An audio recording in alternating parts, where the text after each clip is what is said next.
I'm Will Williman. The word for today, the Christian word, is Messiah. Messiah, or as it's often rendered, Christ. Messiah, the anointed. That's a name for a political military leader. After his resurrection, the disciples ask, Lord, will you at this time restore the kingdom to Israel? That is, Lord, will you finally act like a Messiah? Mount your war horse and raise an army. Rout those Romans. Make Israel great again. Politics is power, our go-to means of solving all the world's problems. So they were asking, hey, Jesus, when are you going to forgo all this spirit talk for something really important like politics? And Jesus responded by telling his followers, in effect, I am Messiah, but not the one you have been expecting. That's why patriotism, though a widely acclaimed good, has never been a specifically Christian virtue. If you have great reverence for government, flag in your church, respect for the military that bolsters the government,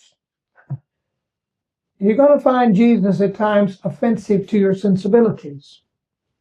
Because the modern state, with its pronouncements and parades and propaganda and public works projects and all that associated stately paraphernalia, the modern state meshes uneasily with Jesus. When they ask Jesus about paying taxes to Caesar, Jesus asked for a coin. Note, his pockets were empty. Jesus looked and saw Caesar's image on it. It's sad to stamp a picture of yourself on a piece of tin in order to make yourself, to feel good about yourself. And he said, hey, give it back if it means so much to Caesar. But you be careful. Don't you ever give to Caesar what is God's. So what is God's? The whole earth is God's, says the Psalm. Which means there's not much left over for Caesar. The trouble is, though God made it all and has it all, Caesar has always wanted it all. When Jesus was born, I remind you, King Herod had the good sense to be uneasy, and all Jerusalem with him. Jesus was indeed very political, but not as we had planned. Are you king? Asked Pilate, sarcasm dripping from his urbane Roman lips.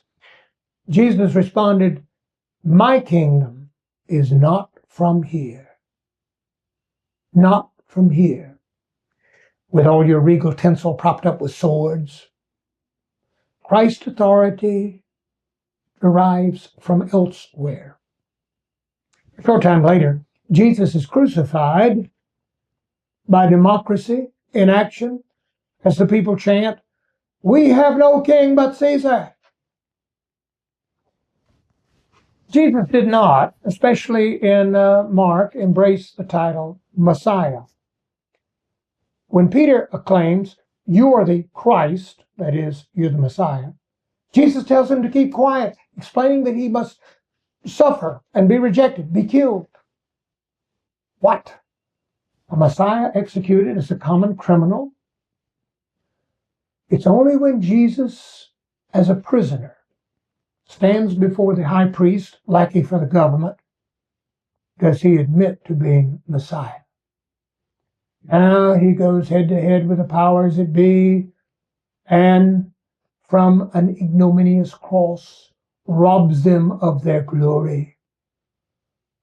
Jesus makes us free to be actively political and at the same time free of enthrallment to political and social reform.